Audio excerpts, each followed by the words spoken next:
प्यारे छात्रों, अब हम लोग सोशल साइंस का जो हिस्ट्री का एमसीक्यू है, मोस्ट इम्पॉर्टेंट क्वेश्चन, उसको हम लोग देखते हैं, जो आप लोगों के मैट्रिक के एग्जामिनेशन 2022 के लिए बहुत ही इम्पोर्टेंट है।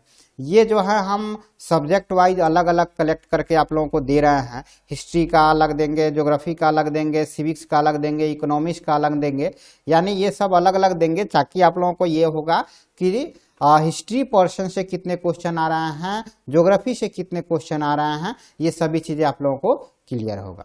ठीक है, तो चलिए हम लोग देखते हैं हिस्ट्री से आने वाले इंपॉर्टेंट क्वेश्चन कौन कौन सा है। तो पहला क्वेश्चन है कि इटली एवं जर्मनी वर्तमान में किस महादेश के अंतर्गत आते हैं? तो वह यूरोप महादेश के अंतर्गत आते हैं। फ्रांस में किस शासक वंश की स्थापना वियना कांग्रेस द्वारा की गई? तो वह बुर्बा वंश की पुनर्स्थापना जो है किया गया था, जो है वियना कांग्रेस के द्वारा। मेजनी का संबंध किस संगठन से था? तो वह कार्बोनरी से था। इटली एवं जर्मनी के एकीकरण के विरुद्ध निम्न में कौन था? तो वह Austria, not Australia, Austria. Count काबूर को विक्टर इमैनुअल ने किस पद पर नियुक्त किया? तो वह प्रधानमंत्री के पद पर नियुक्त किया था। गैरिबाल्डी पेशे से क्या था? तो वह नाविक था। जर्मन ईरान राज्य का निर्माण किसने किया था? तो वह जो है नेपोलियन बोनापार्ट ने किया था।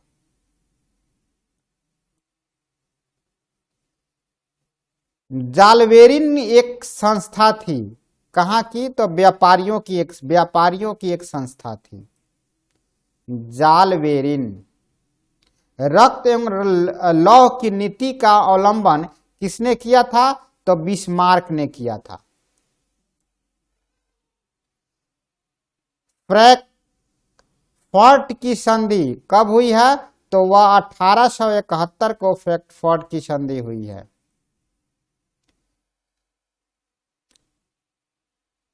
यूरोप वासियों के लिए किस देश का साहित्य एवं ज्ञान विज्ञान प्रेरणा स्रोत रहा है? तो वह यूनान का रहा है, यूनान का। 1829 ईस्वी की एड्रियानोपुल की संधि किस देश के साथ हुई है? तो वह तुर्की के साथ हुई है। रूस में कृषक दास प्रथा का अंत कब हुआ है? तो वह हुआ है 1861 में। रूस में जार का अर्थ क्या होता है? तो रूस का सम्राट होता है।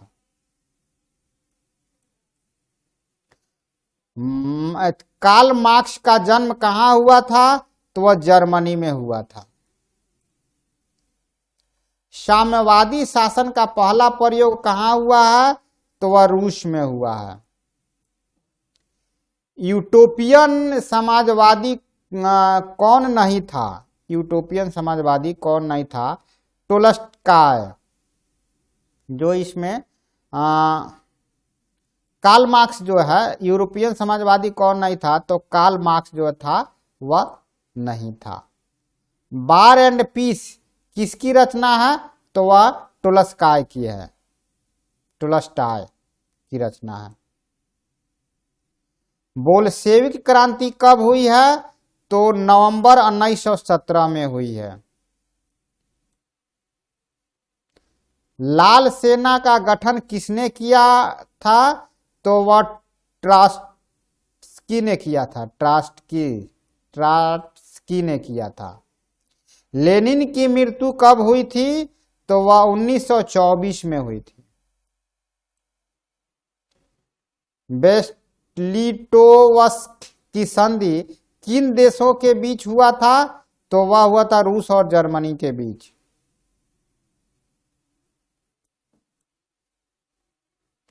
हिंद चीन क्षेत्र में कौन से देश आते हैं?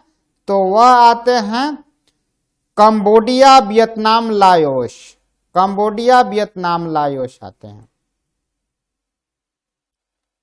अंकोर वाट का मंदिर कहाँ स्थित है? तो वह कंबोडिया में है। हिंद चीन पहुंचने वाले प्रथम व्यापारी कौन थे? तो वह पुर्तगाली थे। हिंद चीन में बसने वाले फ्रांसीसी कहे जाते थे, क्या कहे जाते थे? कोलोन, कोलोन कहे जाते थे। नरोत्तम सिंहानुक कहाँ के शासक थे? तो वह जो थे कंबोडिया के। The history of the loss of Vietnam किसने लिखा है? तो वह फॉन बोई चाओ, फॉन बोई चाओ ने लिखा है the history of the loss of Vietnam. Hindu चीनी क्षेत्र में अंतिम युद्ध समाप्ति के समय अमेरिकी राष्ट्रपति थे, क्या थे? तो वह जो है निक्सन थे, निक्सन। हुआ आंदोलन किस प्रकृति का था? तो हुआ आंदोलन जो था वह क्रांतिकारी जो है धार्मिक प्रति का, क्रांतिकारी धार्मिक जो है प्रवृत्ति का था। गदर पार्टी की स्थापना किसने और कब की?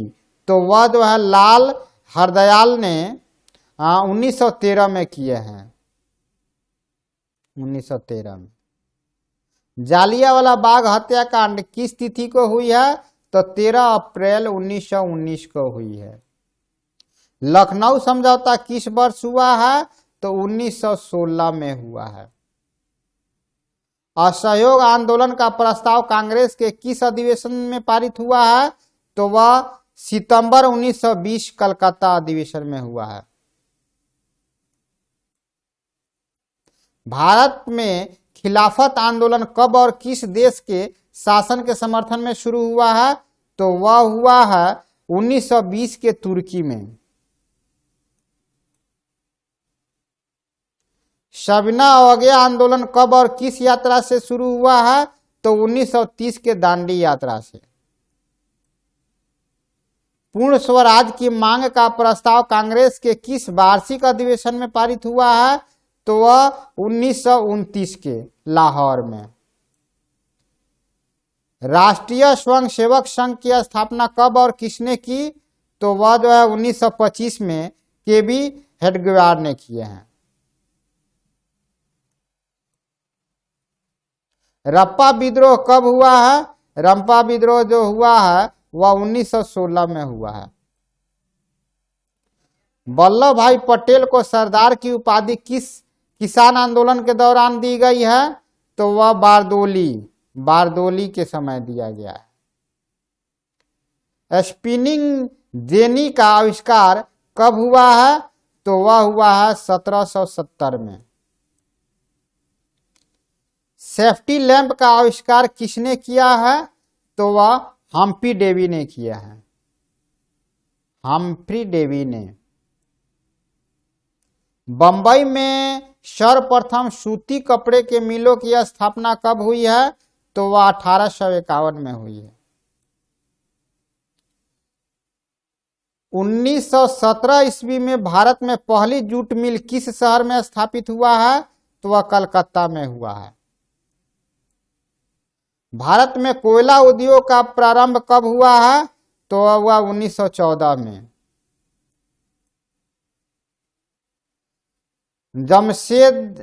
जमशेदजी टाटा ने Tata iron and steel company की स्थापना कब की है?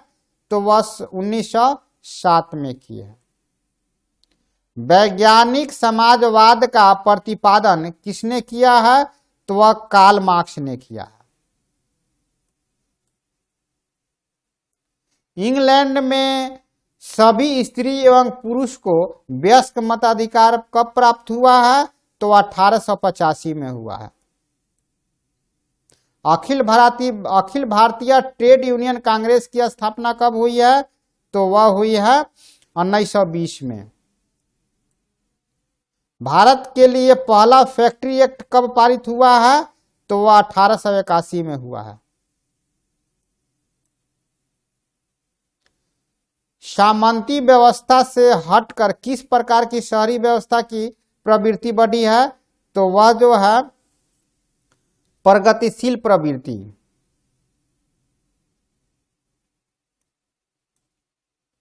शहर को आधुनिक व्यक्ति का किस प्रकार का क्षेत्र माना जाता है? शहर को आधुनिक व्यक्ति का किस प्रकार का क्षेत्र माना जाता है? तो प्रभावी क्षेत्र माना जाता है। अस्थायी कृषि के प्रभाव से कैसा जमाव संभव हुआ है? तो वह संपत्ति का जमाव संभव हुआ है।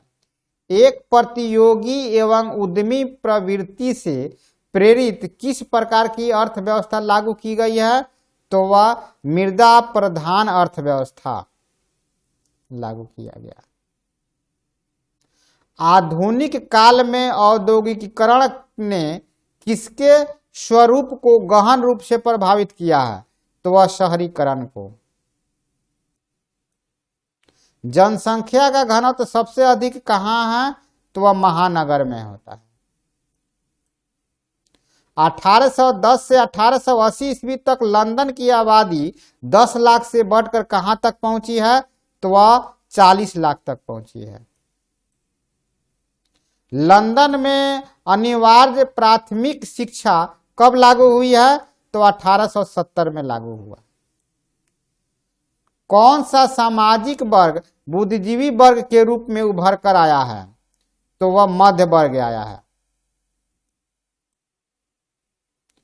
पूंजीपति वर्ग के द्वारा किस वर्ग का शोषण हुआ है? तो वह श्रमिक वर्ग का हुआ है शोषण।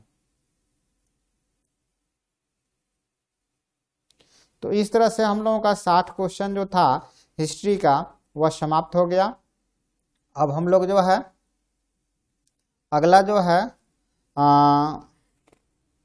पॉलिटिकल साइंस का हम लोग देख ले रहे हैं कि पॉलिटिकल साइंस में जो है कौन कौन सा इंपॉर्टेंट क्वेश्चन है।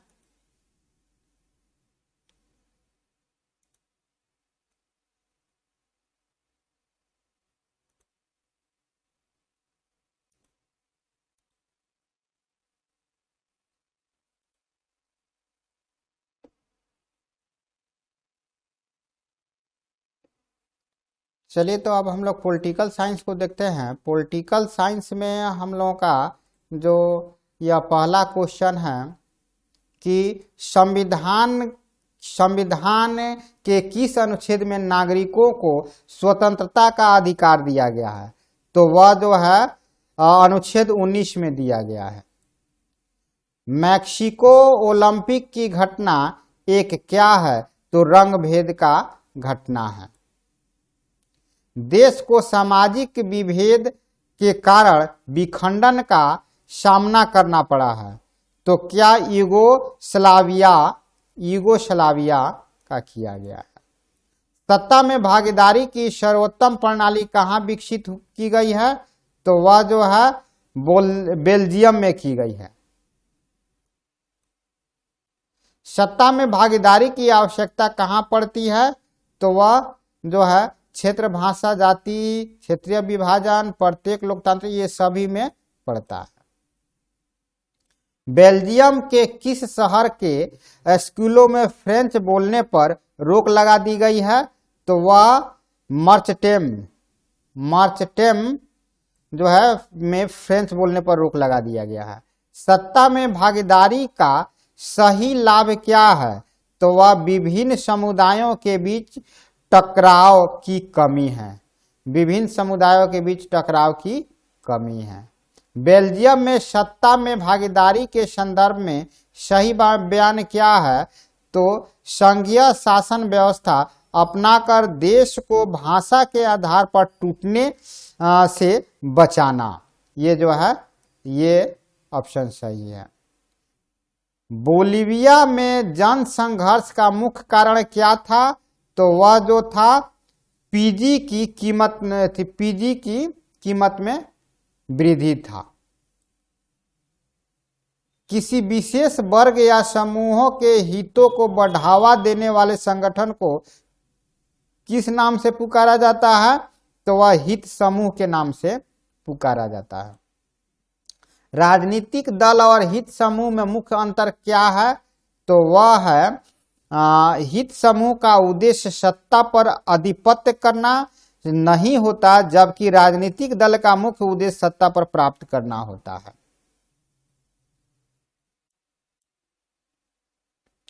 राजनीतिक दल का संबंध किससे है? तो वह जो है राजनीतिक सत्ता पाने के लिए लोगों को लामबंद करने में होता है। नेपाल में लोकतंत्र की वापसी कब हुई है? तो 2006 में लोकतंत्र की वापसी हुई है। लोकतांत्रिक व्यवस्थाओं ने निम्नलिखित किन मुद्दों पर सफलता पाई है? तो वह जो है लोगों के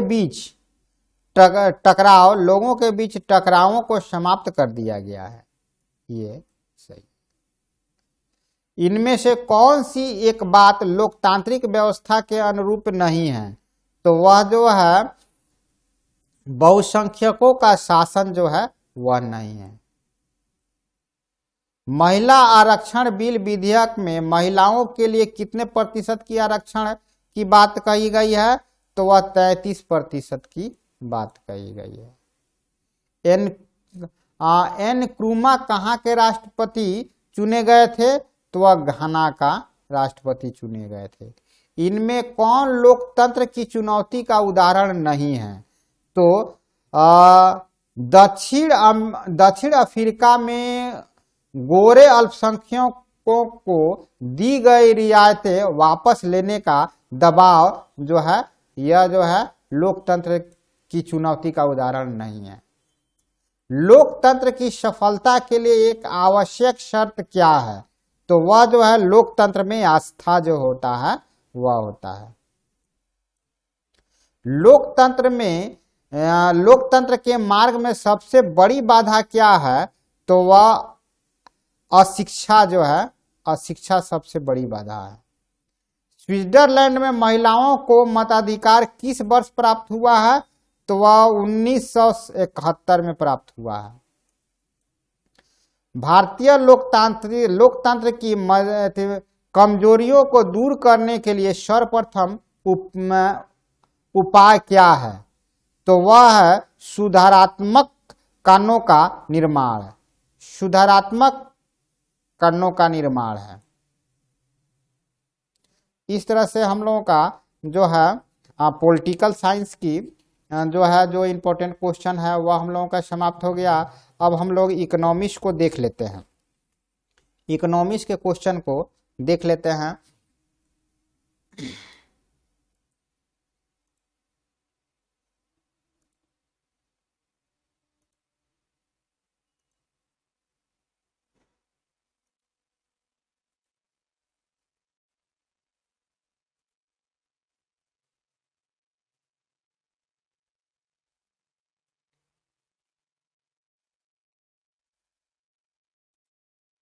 चलिए, हमारी इकोनॉमिक्स जो है जिसको हम लोग अर्थशास्त्र कहते हैं उसका हम लोग देख लेते हैं कि उसमें पहला क्वेश्चन जो है भारत की प्रति व्यक्ति आय 2004 के आंकड़ों के अनुसार कितनी थी? तो वह जो है 28,000 रुपया प्रति वर्ष था। आर्थिक क्रियाओं का उद्देश्य होता है, क्या होता है? तो जीविकोपार्जन होता है, जीविकोपार्जन। सामान्यतः किसी देश के विकास का स्तर किस आधार पर निर्धारित किया जा सकता है? तो वह जो है प्रति व्यक्ति आय, साक्षरता दर, स्वास्थ्य की स्थिति, इन सभी पर जो है निर्धारित किया जा सकता है। भारत के पड़ोसी देशों में किस देश की प्रति व्यक्ति आय सबसे अधिक है? तो वह श्रीलंका का है। मानव विकास की दृष्टि से भारत के पड़ोसी देशों में किस देश की स्थिति सबसे बेहतर है? तो वह जो है श्रीलंका का ही है, क्योंकि प्रति व्यक्ति आय ज्यादा है। बिहार की आय में सर्वाधिक योगदान किसका होता है? तो सेवा क्षेत्र का होता है। बिहार की अर्थव्यवस्था के प्राथमिक क्षेत्र का मुख्य अंग क्या है? तो वह कृषि है। राष्ट्रीय आय का अर्थ क्या होता है? उत्पाद के संसाधनों का आय जो है, उत्पाद के संसाधनों का आय जो है राष्ट्रीय आय होता है। भारत में वित्तीय वर्ष कहा जाता है क्या? 1 अप्रैल से 31 मार्च तक, 1 अप्रैल से 31 मार्च तक वित्तीय वर्ष होता है। वास्तविक राष्ट्रीय वार्षिक शुद्ध उत्पादन का वह भाग है जिसका उस वर्ष में प्रत्यक्ष रूप से उपभोग किया जाता है। राष्ट्रीय आय की यह परिभाषा किसने दी? तो यह जो है फिशर ने दी है। फिशर ने किसने कहा था कि आधुनिक विश्व में उद्योग मुद्रा रूपी स्वतः वस्त्र धारण किए हुए हैं? तो वह जो है पिंगू ने कहा था। निम्न में से कौन खास पत्र के अंतर्गत नहीं आता है? तो वह कागजी मुद्रा जो है, कागजी मुद्रा जो है वह नहीं आता है। वस्तु विनिमय प्रणाली की मुख्य कठिनाई क्या है? तो वह जो है आवश्यकताओं के दोहरे संयोग का अभाव, मूल्यवान की कठिनाइयां, ये दोनों है। मुद्रा का प्राचीनतम रूप क्या है? तो वस्तु मुद्रा है।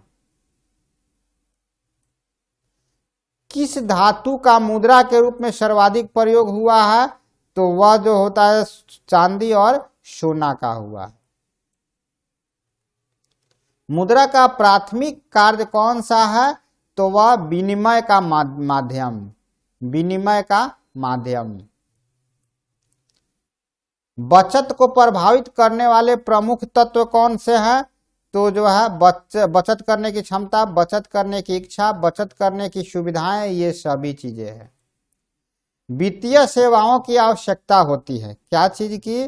तो व्यक्तियों की, व्यावसायिक संस्थानों की, सरकारों की, इनमें से सभी को।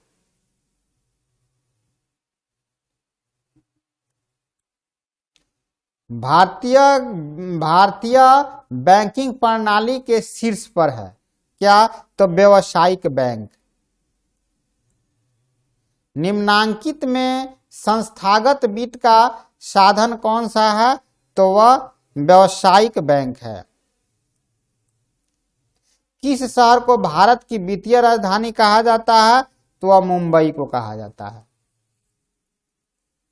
बिहार में वित्त के संस्थागत स्रोत में कौन सर्वाधिक महत्वपूर्ण है? तो वह व्यावसायिक बैंक है। बिहार में क्षेत्रीय ग्रामीण बैंकों की संख्या कितनी है? तो वह 5 है। भारत में सहकारिता का प्रारंभ किस वर्ष हुई है? तो वह 1904 में हुई है। गैर संस्थागत वित्त प्रदान करने वाला सबसे लोकप्रिय साधन है, क्या चीज का? तो महाजन का। राज्य में कार्यरत केंद्रीय सहकारी बैंक की संख्या कितनी है? तो वह जो है 25 है। दीर्घकालीन ऋण प्रदान करने वाली संस्था कौन सी है? तो वह भूमि विकास बैंक है। विकसित देशों के कार्यबल का अधिकांश भाग कार्यरत करता है, तो किस चीज पे कार्यरत करता है? तो वह जो है सेवा क्षेत्र पे। एक अर्थव्यवस्था की आधार संरचना का निर्माण होता है किस पर? तो इनमें से तीनों पे होता है। सेवा क्षेत्र का निर्माण होता है किस पर होता है? तो इनमें से सभी पर जो है, परिवहन पर, संचार सेवा पर, वाणिज्य पर, इन पर सभी पर होता है। भारत को किस उद्योग के क्षेत्र में अधिक सफलता मिली हुई है? तो वह कंप्यूटर सॉफ्टवेयर में मिला हुआ है। भारत सरकार ने किस प्रकार की शिक्षा को मौलिक अधिकार घोषित कर दिया है? तो वह प्रारंभिक शिक्षा को। मानव पूंजी के प्रमुख घटक कितने हैं? तो वह 5 है। इनमें से कौन सा राज्य बीमार राज्यों के श्रेणी में नहीं आता है? तो कर्नाटक जो है बीमार के श्रेणी में नहीं आता है, बाकी सभी बीमार के श्रेणी में आता है। वैश्वीकरण को मुख्य विशेषता, वैश्वीकरण को मुख्य विशेषता क्या है? तो वह है वस्तुओं का मुक्त प्रवाह, पूंजी का मुक्त प्रवाह, औद्योगिकरण का मुख्य, इनमें से सभी है। वैश्वीकरण के फलस्वरूप दो देशों के उत्पादकों के बीच प्रतिस्पर्धा है क्या? तो वह जो है बढ़ जाएगी। वह बहुराष्ट्रीय निगमों द्वारा दूसरे देशों में निवेश का सबसे सामान्य तरीका क्या है? तो इनमें से सभी है। नए कारखानों की स्थापना, स्थानीय कंपनियों की खरीद लेना, स्थानीय कंपनियों की साझेदारी, ये सभी है। सरकार की नवीन आर्थिक नीति अंग है, किस चीज का है? तो उदारीकरण, निजीकरण, वैश्वीकरण, ये सभी है। वैश्वीकरण से किसके जीवन स्तर में सुधार हुआ है?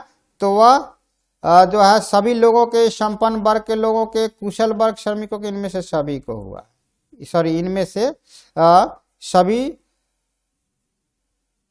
सभी लोगों को हुआ है, सभी लोगों को हुआ है, ये गलत है।